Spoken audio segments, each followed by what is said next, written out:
Chipotle stock has done very well over the last 5 years. We can see it's up 275%. Over the last 6 years, it's done even better, right? Up 1,041%. It's not quite up that much considering it was a little bit higher in 2014, but even if you take that decade chart, it's still up 300%, over 300%, and well outperformed the S&P 500 average.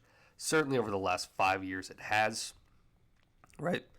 Up 275%. The S&P 500 is only up about 90% over that same time frame when you factor in dividends and that sort of stuff. So Chipotle has done very, very, very well. And we can see it is valued into its company, right? 54 and a quarter PE. That is high, certainly for a company that isn't tech. However, it's not weird to find the justification when you factor in just how much it's gone up, right? People are going to put a premium on that. And I'd even say Chipotle, as of right now, is in that growth stock category, right? It demands a high PE premium. It's done very well. It has high growth in all the areas you want it. But it is a little bit different in many ways, right? It's a little bit larger than most growth stocks are. Not that there aren't this size. It's also not tech. Not that they have to be tech. And it's also very much profitable. A lot of growth stocks are not profitable. And actually, that kind of feeds into the growth spiral because you can't use PE as easily and you're just going off revenue growth. But that's a different story for a different day, right? So let's take a little bit of a deeper look into the PE. We can see here, forward PE 52 and a quarter. We can see from the estimates that, that checks out, right? Sometimes you have to be careful with PE and forward PE. You know, someone could have a bad quarter and that throws things off. Someone could get free money from the government, right? Their intel, something like that. So you really have to look carefully at PE, both forward and normal PE, to make sure you're not missing anything, right? But yeah, this company clearly has done very well in the space they're in. I'm assuming all of you know what Chipotle does. If not, you can read that real quick. That'd be a little weird, but it's possible.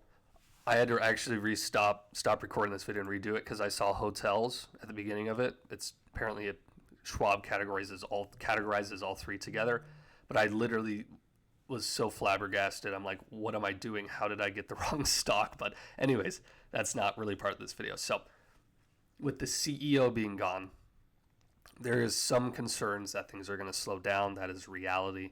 Schwab is not particularly high on this stock. Neither is Morningstar, although they agree the economic moat is wide. I don't necessarily think what I know about the stock. I'll be clear and open. I do not own it personally. Am I going to anytime soon? Probably not. I have some higher PE stocks in my portfolio already, right?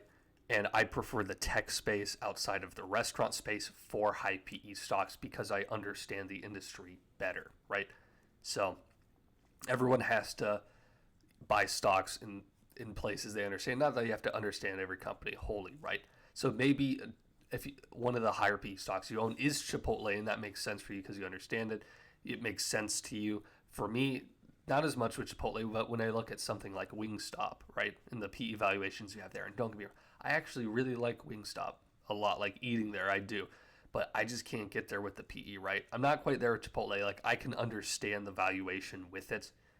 I can. It's just for me, I'd rather put my eggs in a basket closer to somewhere I understand. So, but I think Chipotle will do fine in the long run. It may be slightly overvalued in the short term, although, like I said, when you do as well as they have, these PE valuations are understandable. You're not going to be able to get a company that's gone up 1,000% in 6 years under S&P 500. You just aren't. And if you can find them, and they're also projecting to grow, not shrink, if you can find them, please tell me about them. And I would like to know, and I would like to buy that stock, right? But it doesn't exist really, not really. Maybe in a very, very small company, micro caps or something. But the company this size, this kind of, like everyone knows what Chipotle is, right? Sort of thing. This is going to demand a higher PE premium. It just is. So I don't necessarily think that's wrong, but you have to understand the inherent risk with it. For example, in an economic downturn, it's probably going to get hit harder than the average stock, right? That's just the reality of it. Those sorts of things are speculated to stop growing as much and they get hit harder.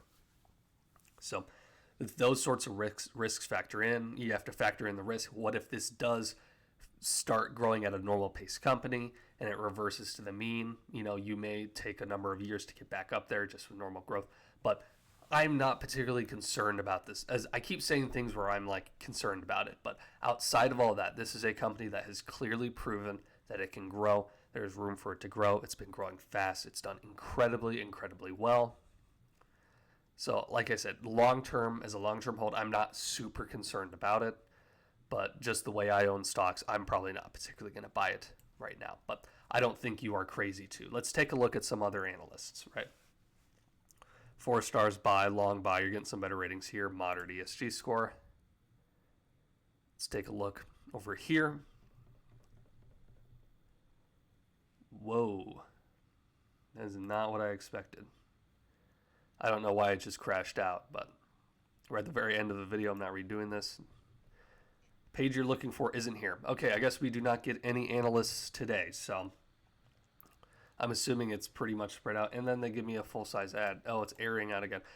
So we're done here, guys, because Yahoo is just dead. It's just completely dead. So I appreciate all of you for watching this video. Sorry for technical difficulties. If you enjoyed, leave a like, subscribe. I do all sorts of these types of videos on my channel, so I appreciate if you watch and enjoy them, and I would like to keep producing them. So, and if you leave a like and subscribe, it makes me feel good, so I'll keep making more. But anyways, I appreciate all you for watching this video. I'll catch you next time.